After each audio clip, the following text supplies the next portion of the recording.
Good evening. This is Dwight Kelly, a researcher and a history student that is part of a team of researchers compiling information on African American high schools in Louisiana before 1970.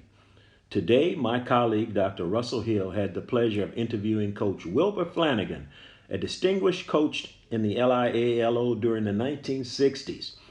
Coach Flanagan shares some great stories about his career as a student and football player at DeSoto High School in Mansfield, Louisiana, and his high school coaching career at Charles H. Brown High School in Spring Hill, Louisiana. He shares a wealth of knowledge, wisdom, and inspiration throughout the interview. It is a pleasure to listen to his talking and telling stories and a few jokes and his coaching philosophy and his accomplishments. Grab a chair, sit back, and enjoy Coach Flanagan's journey.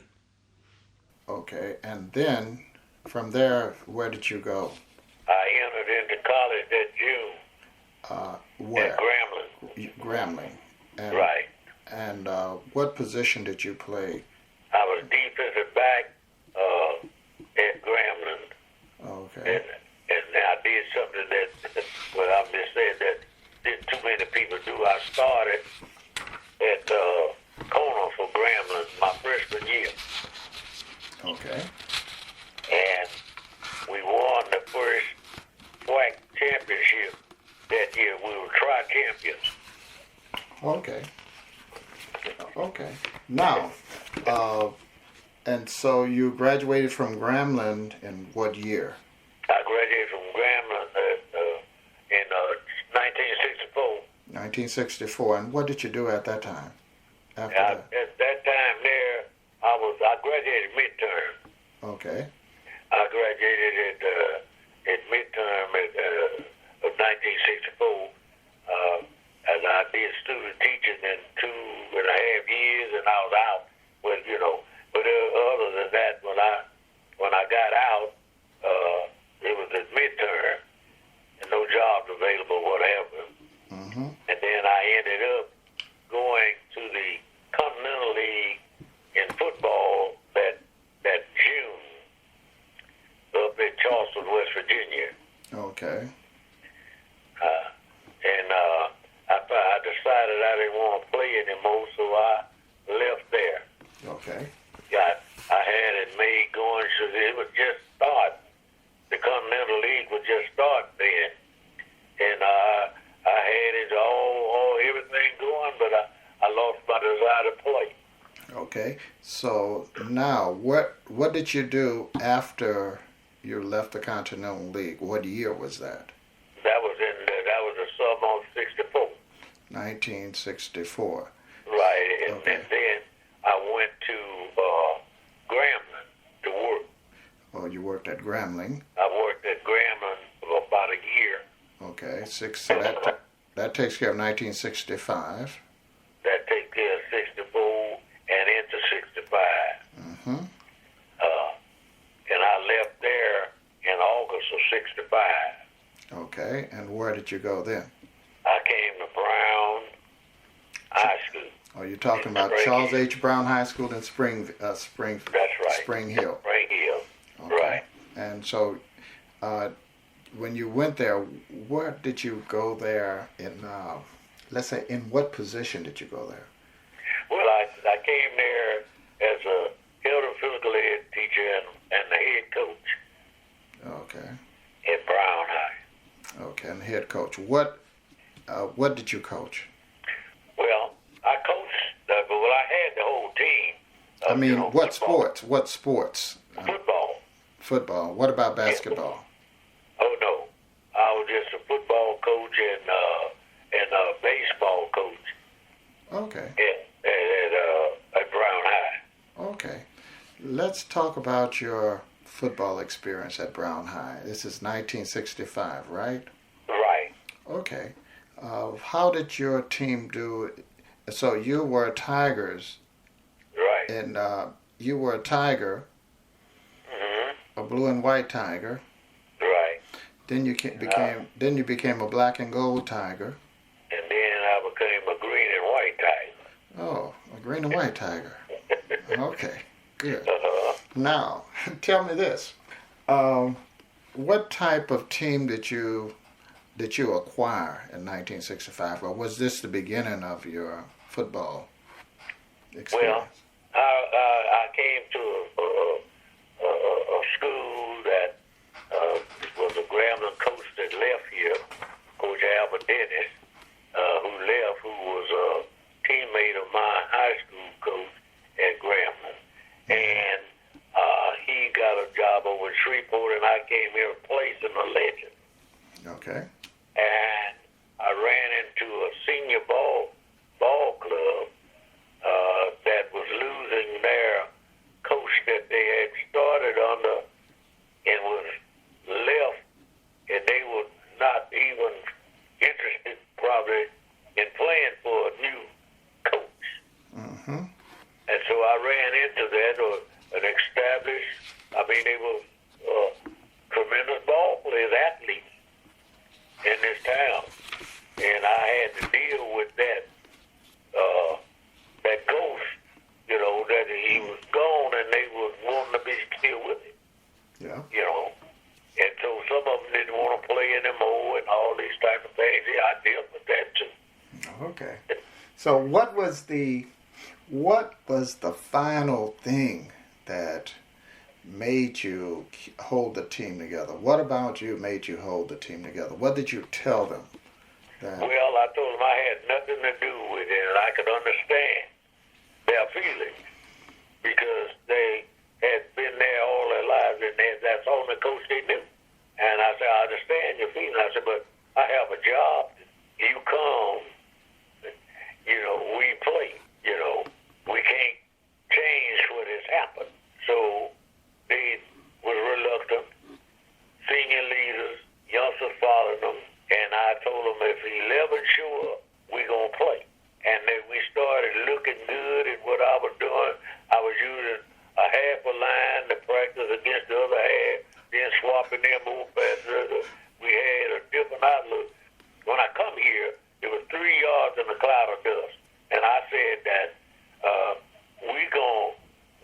every boy I asked would they play, they said defensively would they play. I said, that's fine. I said, but my objective is to score enough where they don't have to worry about defense. So, therefore, the offense changed. It was a little exciting and everything, and the community started backing when we come up and did something that the school had never done in the history. Defeated Webster for the first time in the history of the school. It was a rivalry. Both schools in Webster Parish, and they had never beat them. And we beat them convincingly. Then they all started filtering in. Okay. And they bought into. So success turned the tide for you. Yes. Mm-hmm. Yeah, but and I went into homes and not recruiting. I just wanted to know the boys, the children that I was coaching. Mm-hmm. I also was in the churches to see, what they were in the church, or they doing things. I went to the churches all in the communities in the surrounding area. And I discovered that they were very active in the church, a lot of the players and whatever, students do. And so therefore, things started mending together. They saw something in me, I guess, or I saw something in them, that we had something in common that we could work with. And so everything started falling into line. They had places that coaches weren't supposed to go here. And that I went there because that's where the parents were. And so therefore, as a result of that, the people started supporting and all of these type of things here, and I was being phony. That was just in my MO, And everything fell in line with controversies, but I handled them too. Okay. Now. That when they put that green and white on, they was no longer themselves. They were brown high. Okay. Uh-huh. So now you beat Webster. Do you know the score of that game in 1965? Yes, I sure do. I think it was 42-0. Hold a second now. Charles H. Brown 40. Well, I think it was 42. Charles H. Brown, 42. I think 42 nothing. I think that was his score. Webster High, nothing. That's right. Okay. But how did you do in your district in 1965? Well, we ended up with Bossier, I think it was. We were... was that Charlotte Mitchell? Charlotte Mitchell or I? Charlotte right. Mitchell, okay. No, it was Bossier, Princeton, Princeton. Princeton? I believe it was Princeton. They were pretty strong too. Okay. Those are strong people in my district, and we ended up in the playoffs, but I don't think we got out of the first round. I don't think. So you went to the regionals. We didn't get that. We lost to Peabody. Okay, that was when that was 65. That was Peabody. Yeah. But were you that was double A? Or Peabody. You were double A in 65. Were you double A, right? That's right. Right. How was Peabody double A then? Yeah, I don't know. I think it was because we lost to them. 65. It was 65, I think it was. It might not have been Peabody. All those things are running together. I think we played Peabody. Oh, okay. Okay. We played Peabody. We played not that it was a playoff. I thought it was a regular season game. Okay, regular season game. Okay, right. good. It was a Okay. regular season game. Okay, good. And we played Peabody. Okay, good. And that was one of the only teams that we lost to. Oh, okay, good. Okay, Yeah. I understand. Right. It was a non-conference game. Yeah, non-conference During game. that time, you win the North and you play the South. Right.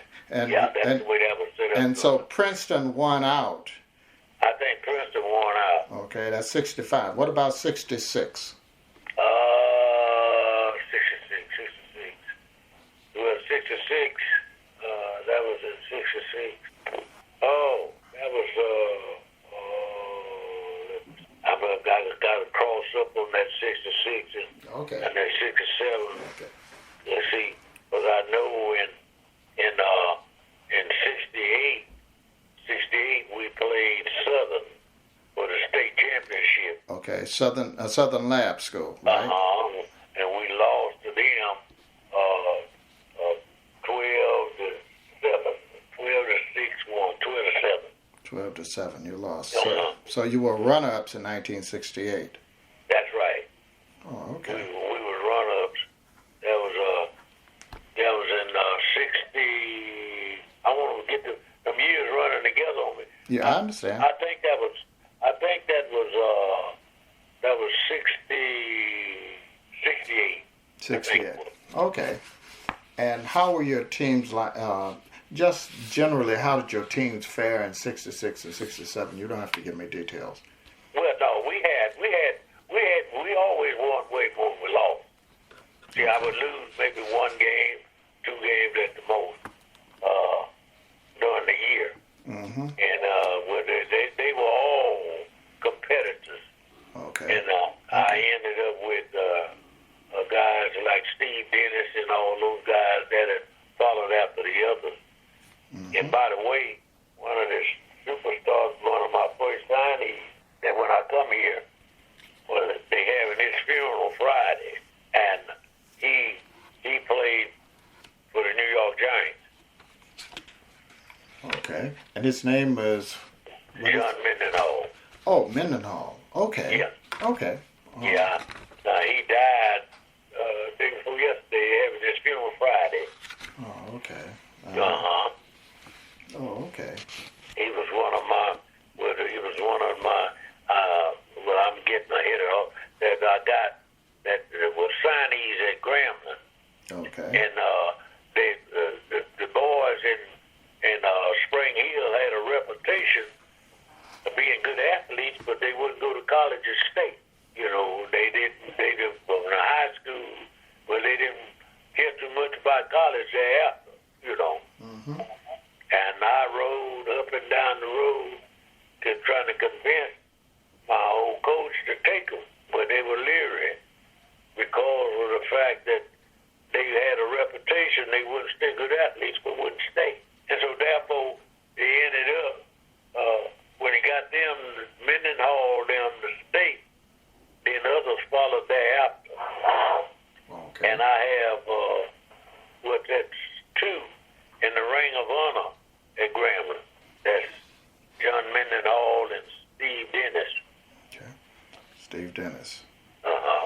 name some of your other Charles H. Brown student athletes. We had Andrew Jackson, who ended up in Missouri, Wilbur, Missouri, playing basketball, and he's in the Hall of Fame in the state of Missouri. They come from Brown, which, got him there. And with the other guys, Jerry, John Mendenhall was the only one out of that group to go to college, you know what I'm talking about, and stay for football. Mm-hmm. Then Steve Dennis came on after then, and he was a Hall of Famer at Grambling and all of that. And I had more that went, but those were the two that went and stayed. Yeah, let's name some of the lesser names that you coached, the people that we wouldn't know, just so we could say that they were at Brown. Can you name some of them? Oh, yes, indeed. There was quite a few of them that was there, like a Jerry Jones, Andrew Jackson. Well, I named Andrew Jackson. Yes. Mac Jones, who was one of the best tailbacks that was in the country. I compared him with O.J. Simpson, but he didn't stay. He went to college, but he wouldn't stay. He had all of the two, but he just didn't want to stay in school. Mm-hmm. And then I had a John L. Ellison, who was a tremendous receiver and all, but he didn't necessarily want to stay either. He didn't want to go. John L. Ellison was the father of the boy that got killed up there playing for the Patriot, John Stevens. Oh, okay. John Milton Stevens that was his father.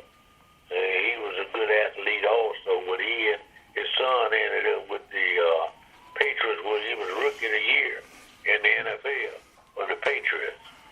All of those was from the roots of these good athletes, that come through here. Yeah.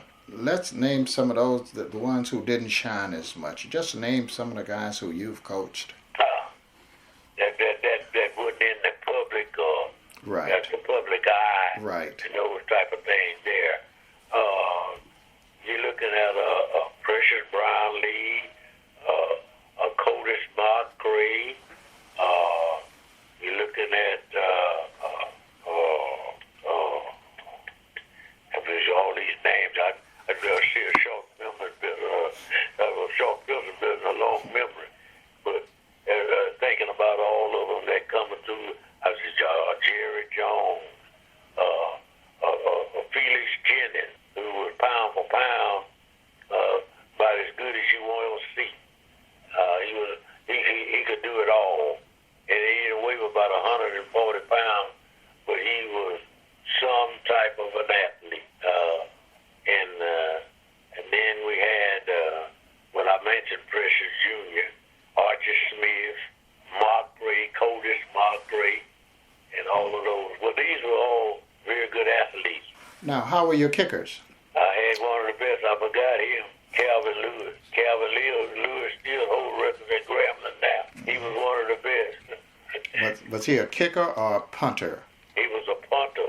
He could kick too, but he could kick. He was a kicker at Grambling, punter and kicker. At Grambling, Coach Rob would want him to play nothing else but that, but he didn't want him hurt. And he ended up signing with the 49ers, and he had a toned muscle in his thigh, and he was let go. But he had that 2 years in high school. He was one of the better kickers in the nation. Okay. What was his name? Calvin Lewis. Calvin Lewis. Okay. Yeah, he still holds some state records, and that's been a while since he was at Graham. Okay. About 40 years or so. Mm-hmm. So I supplied Grambling with punters for 7 years. Calvin Lewis and Steve Dennis, they were punters at Grambling also. Mm-hmm. Now let's. So that takes care of your football experience at Right. at Brown High.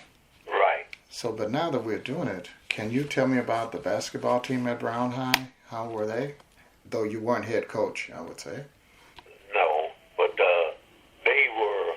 You see, this was really basketball country, and they were quite a group of boys, good ball players. They were in the playoffs just about every year in basketball. See, 10U would be at Brown in football, and then with athletics to that degree, it was 4 years. And out of those 4 years, see, the guys that played football usually played basketball too. And the basketball program was always good, always. Those same boys that played football and that was good, they was all the same thing in basketball at Brown. Now, how were the girl team, female basketball? The female team, they was up around the playoff every year too.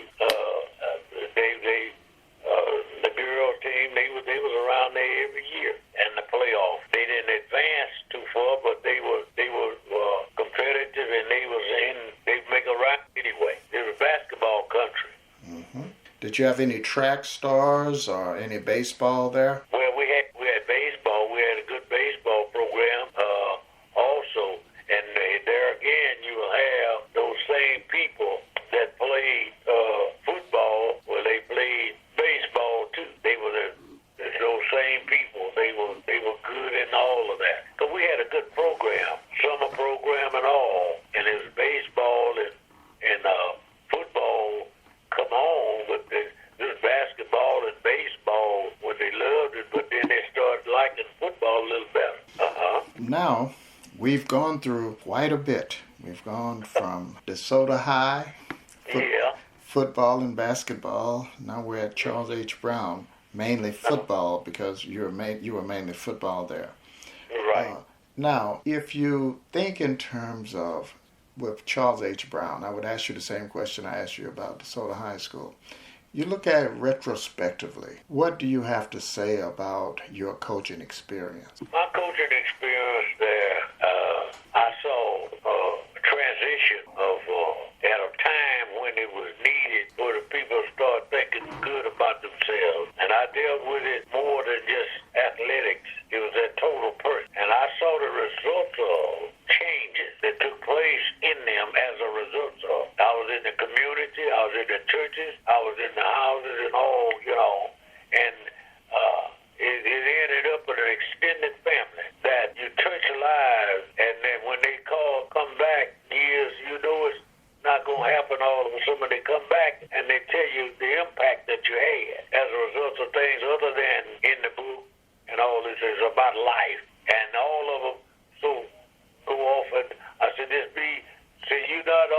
not going to be no superstar, but you can be a superstar on your job, You got a job worth having, it's worth going to, all those things. They come back and they tell you what it meant as a result. So you had a platform to work from when you're a coach. Yeah, it's good or bad, but you be in their lives more sometimes than their parents. And when you write something on them, well, soap and water won't wipe it off. And they come back even now, 50-some years later, do the same thing. What it meant to them. What you said that, and the hard love and all that type of thing, but it was genuine. Okay. Now, I just like to ask this question. Yes. If you would look at some of the situational things that happen, situations that happen during your games, let's say your football games at Charles H. Brown. Yes. What would you say if you had to think of something other than how you had to convince the guys to play, but let's say game time experiences? What are some of your better memories of coaching? Well, to see the effect that it transitions into real life. Okay.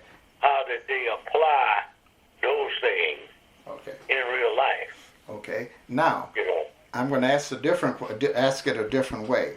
Okay. I want to know, tell me during the game, What are some of the memorable things that happened to you while your guys were playing football? Well, how did they perform as a team? Okay. How did you, when you made a mistake, let's go. And I had a thing about me, I say that in football, there's always one man that you can't block.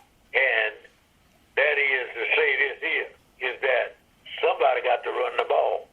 And they got to depend on somebody to get that one man that you can't block, you see. Well, that's obstacles that you have in life, that you're going to have some situation where you're going to need somebody else, or some situation you have to go for yourself, you know. And I told them, using this analogy, I said the crowd can holler all they want, but if you get out front and you're not in condition, you get tired, that person that's in condition is going to catch you. Yep. And the name of the game at the school is something that you're going to do by yourself. Okay. Well, tell me this. What's the funniest thing that ever happened to you in a game? The funniest thing that ever happened to you during a game? I tell you, one of the funny things happened to me in practice. Okay, practice. Okay, but then you have to tell me about a game if you're going to tell me about practice. Okay. I just said one of the funny things about a game. And I said that this is, you know, in a practice session. And I asked a young man one time, I said, look, I said, do you know your directions? Yeah, I said, well, I'll tell you what you do. I said, you face the way the sun rises. And I said, in front of you going to be east, behind you going to be west, and the right going to be south, and the left north. So they going to tell me. What did he tell you? He said, I don't get up that early, Coach.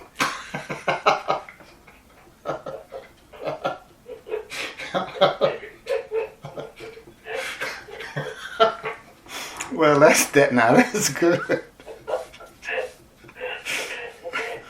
so what I'm saying, you know, it's a lot of some things that come up. It's like, and to put my hand on, you know, times like this, there's some things that, you know, you recall it at a later date.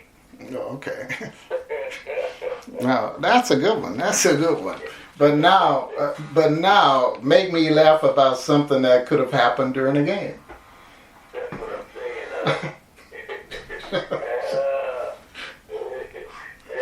I'm not going to wait a minute. I got it's somewhere in that.